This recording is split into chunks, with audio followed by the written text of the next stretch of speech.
An appeals court in Chile this Friday suspended a $1 million state lithium tender that has sparked widespread condemnation. Thousands of Palestinians were injured as Israeli occupation troops cracked down on 2 demonstrations against Zionist settlements in the West Bank this Friday.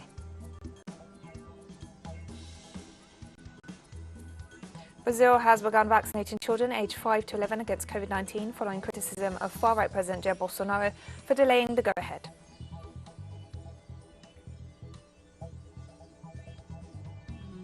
From the headquarters of teleSUR English in Havana, Cuba, this is from the south. I'm Katrina Goss. We begin in Chile, where an appeals court this Friday suspended a $1 million state lithium tender issued 2 days earlier that had sparked condemnation for coming just 2 months before the end of far-right President Sebastián Piñera's term. The court in Copiapó, in the north of the country, accepted an appeal for protection filed by the governor of the region, together with a group of Aymara and Diaguiti indigenous communities that inhabit a salt flat in the Atacama Desert. Although the government tender does not stipulate the place of extraction of the lithium, the salt flats of northern Chile are where the main deposits of the mineral are to be found. The mining ministry announced on Wednesday that 2 companies had been awarded the right to extract 80,000 tons of lithium each over 20 years. The announcement sparked anger over the environmental implications and the rush to push through deals before the end of the current administration.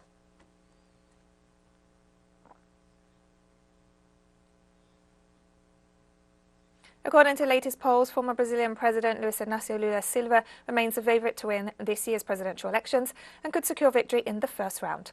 Recent polls reflect the Workers' Party leader maintains a lead of up to 20 percentage points over current President Jair Bolsonaro. Other poll results indicate an increase of 4 percentage points compared to polls conducted in December. Pollsters also add that support for Lula has grown in regions such as the Midwest and has strengthened in the southeast of the country, and there are even positive figures in subsegments traditionally linked to support for Bolsonaro.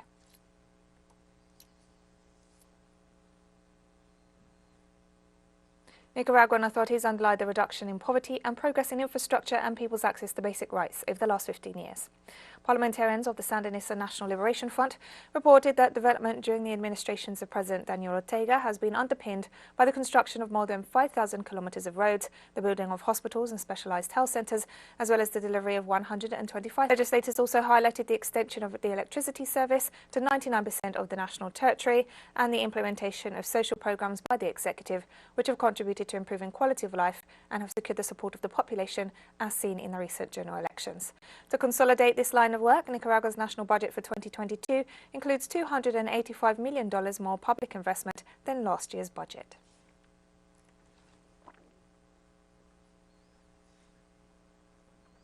Demonstrators gathered in Costa Rica's capital San Jose to protest violence against women. The mobilization came following outrage after a recent case of sexual assault suffered by a 20-year-old Danish tourist in the town of Puerto Viejo shed light on the problem of gender violence in the Central American country.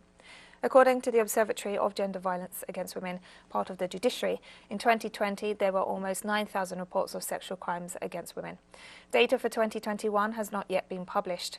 Meanwhile, last year there were 13 murders that have already been defined as femicides, and another 37 are still under investigation. In 2020 there were 28 confirmed femicides. Costa Rica is in the top 10 of countries with most rapes reported, with the women of this country saying no to the patriarchal macho violence that violates our rights. Because they have already been killed, because they are no longer here with us. That is why today our voice is raised for all those who cannot be here, because one day our macho society took their lives away from them.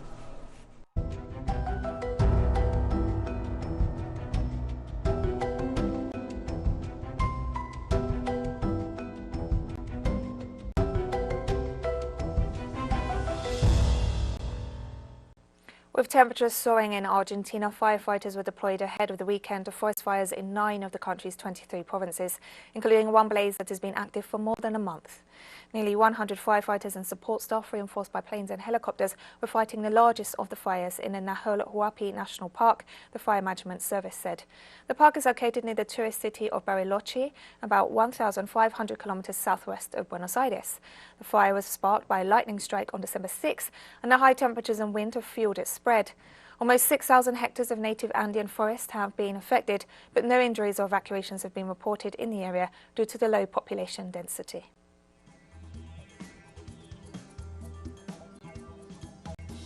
And we'll be right back after this very short break. Don't go away.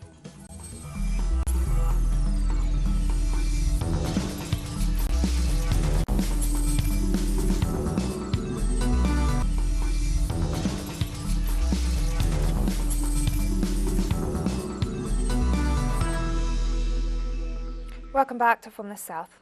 Dozens of Palestinians were injured as Israeli occupation troops cracked down on 2 demonstrations against Zionist settlements in the West Bank village of Beit Dakan, west of Nablus, this Friday. Palestinian news agency Wafa reported that Israeli soldiers fired and threw tear gas canisters at the demonstrators, resulting in the injury of 8 and the suffocation of dozens.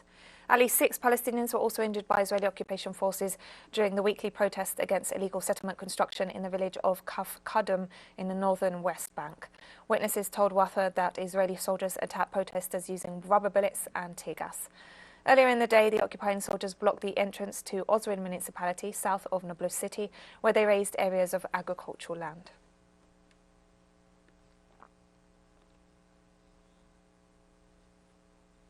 Iran announced the successful test launch of a solid-fuel satellite carrier rocket.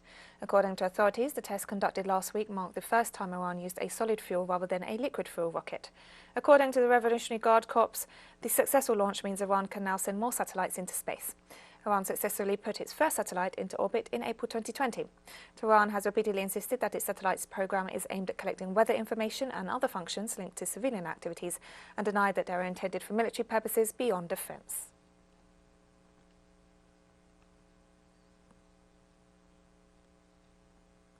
The foreign ministers of China and Iran met on Friday to discuss bilateral relations and further cooperation. The meeting between Chinese Foreign Minister Wang Yi and his Iranian counterpart Hossein Amir-Abdollahian came in the framework of a visit by the Iranian diplomat to China.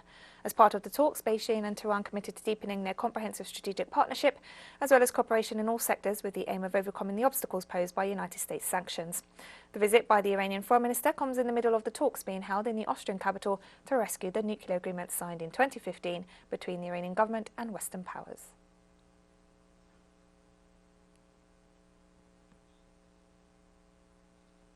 Russia has welcomed the progress on reviving the Iran nuclear deal made in the talks in the Austrian capital. During his annual press conference on Friday, Russian Foreign Minister Sergei Lavrov noted he was optimistic about the direction of talks, and Russia was cautiously positive over the progress made at negotiations to restore the landmark 2015 deal between Iran and the United Kingdom, France, Russia, China, Germany and the United States, which unilaterally withdrew under the Trump administration. The deal offered Tehran relief from crippling sanctions in return for curbs on its nuclear program. Talks to restore the accord began last year but stopped in June as Iran held elections. They resumed in November.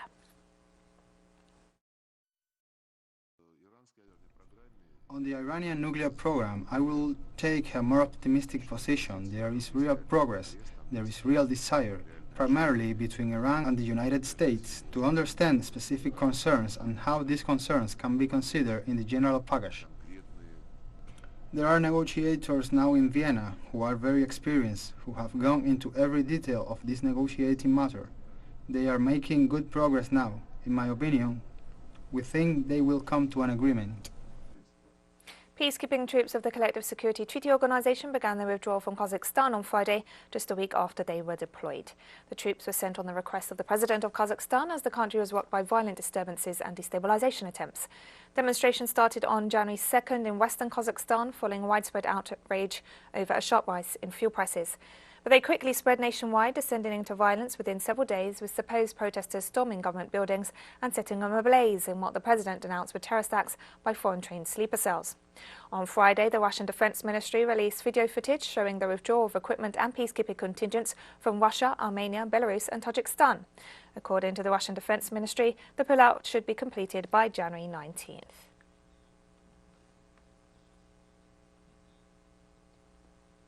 At least 108 civilians have been killed so far this January in a series of airstrikes in the northern Ethiopian region of Tigray, according to information released by the United Nations Human Rights Office. Failure to respect the principles of distinction and proportionality could amount to war crimes.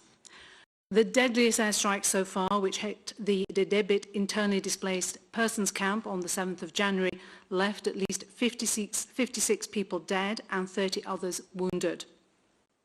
We've since established that 3 of those who were critically injured later died in hospital while receiving medical treatment, pushing the death toll from that single strike to at least 59.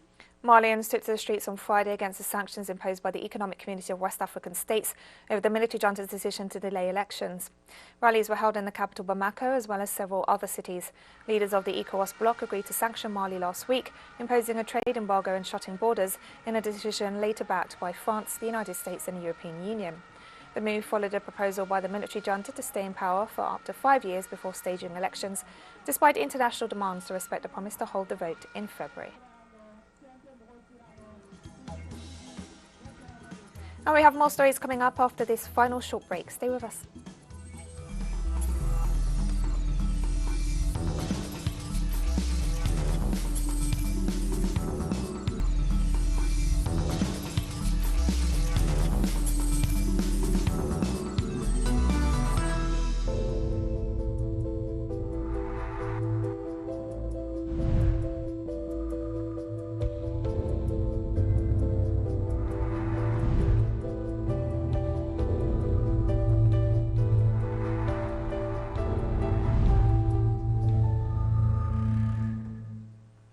Welcome back to From the South. The Brazilian state of Sao Paulo on Friday began vaccinating children aged 5 to 11 against COVID-19, kicking off a nationwide campaign that sparked fresh tensions between far-right President Jair Bolsonaro and the health authorities.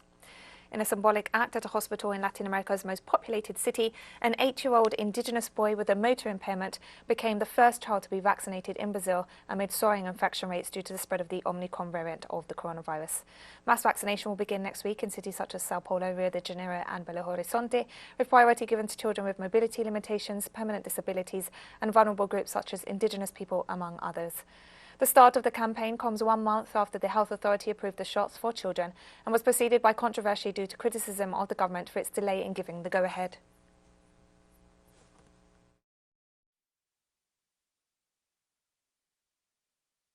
Davi will be the first Brazilian child to receive a vaccine from Pfizer for his immunization, a historic moment for Brazil. This is an inhumane act. A government that delays vaccination for children on ideological principles is an inhumane government. In Argentina, the vaccination plan advances in the midst of an increase in infections driven by the Omicron variant. The Argentine Society of Infectious Diseases warned in a study that 80% of people hospitalized for COVID-19 were not vaccinated. Our correspondent Carolina Silvestri has the details. Because current figures of positive cases is 3 times highest in numbers to the beginning of the pandemic, citizens are flocking to testing centers. I had it done because I came from a long trip from the mission of visiting my family, and I spent about 13 hours, about 14 hours being exposed in a bus, and the truth is that people don't wear masks, so I decided to do a checkout, just in case. The reasons why people get tested are many and diverse. How do you see the situation of infection spike due to Omicron? It's quite a mess because, there are many people I didn't know who had never been infected and now they have been infected, so I think we should take care much more. Do you take all the precautions? Yes. As well as the testing centers, the vaccination centers are also operating at full capacity. Are you happy with vaccinations? Yes, obviously. Do you agree that citizens should be vaccinated? Yes, of course. I got vaccinated too, so I have my 3rd shot already. And are you happy? Yes, what else I'm going to do? It's better to be vaccinated than no. I don't know if the vaccine will work, but I would rather be vaccinated. How did the coronavirus change your life? Well, it changed all of our life. I don't know. We will never go back to what we were before. Why? Tell us, what is your opinion? And because everything was altered, the fears we have now, we are not going to lose them even if the coronavirus goes away. And how we relate to others, and the losses, everything. In addition to extreme cares for other interviewees, vaccination is crucial as they consider it to be highly effective.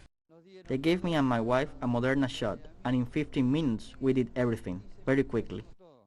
And the facts prove it. According to the Argentine Society of Infectious Diseases, 80% of the people hospitalized during the current year were not vaccinated. And the facts prove it. According to the Argentine Society of Infectious Diseases, 80% of the people hospitalized during the current year were not vaccinated. Carolina Silvestre, teleSUR, Buenos Aires. The U.S. city of New York saw protests this Friday as a moratorium on evictions in the state is set to expire. Tenants' rights advocates urged the state governor to maintain the measure as thousands of people could face eviction in the middle of winter and during a COVID surge. For most of the pandemic, New York State has maintained a strict eviction moratorium, a safeguard that many elected officials and housing advocates say has prevented a crisis in a state with an enormous number of struggling renters. The moratorium is set to expire on Saturday, but authorities said they would once again let people apply for eviction protection and rent relief. Demonstrators also called for federal relief for families still struggling amid the pandemic. This is what I also know. You cannot allow a moratorium to lapse in the middle of winter during a COVID surge and not even pass good cause. All of those things cannot happen, Governor. It just cannot happen. Of that moratorium, but if it ends, and if it ends now, then we know tens of thousands of women and children of color in New York City are going to get evicted by their landlords, are going to wind up on the streets, are going to wind up in our shelter system. And that just is not possibly right. So please. Yeah, we're here in order to protest evictions. Tomorrow is the end of the eviction moratorium, and it's unacceptable to start eviction proceedings against 250,000 people in the state of New York when it's winter. There's a pandemic still going on. It's just unacceptable. And homeless people. How many more people got to be set outside? Because these greedy landlords taking advantage of a situation through these crises. We're not going to deal with this anymore.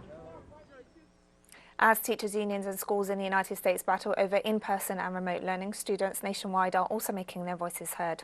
While specific demands vary, students' concerns largely centre on allowing remote learning options as an alternative for those who are worried about coming to school, rather than shutting classrooms down altogether. Student coalitions that have advocated for shifting fully to remote learning have only called to do so temporarily if schools do not enforce stricter COVID-19 precautions, including more frequent testing and higher quality masks.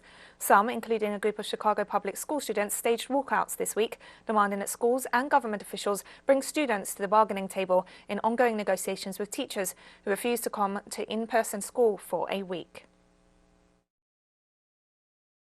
I came here because Lori Lightfoot chose to send us to school over the clear COVID issue with the surges happening because of the variants. There are a lot of students in my classes that have been taken out because of COVID, and the CPS doesn't tell you who has COVID.